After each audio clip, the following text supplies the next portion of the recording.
Hello guys, welcome back to another video. In this short tutorial, I will discuss about how to use one WhatsApp account in two different devices. You can see this is my WhatsApp account login already in my Android mobile. Now I want to log in my iPhone. You can see a page on screen. Here's the interface.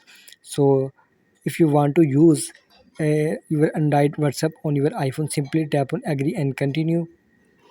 Now, why you don't need to enter your number, simply tap on three dot and tap on link and comparison device.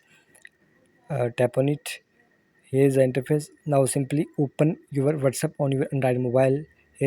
Simply tap on three dot and tap on link devices and tap on link device.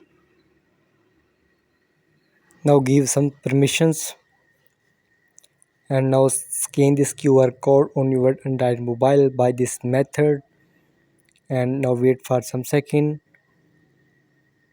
You can see appears on screen your undied mobile WhatsApp account successfully login on your iPhone. You can see appears on screen. Here's now go back from here.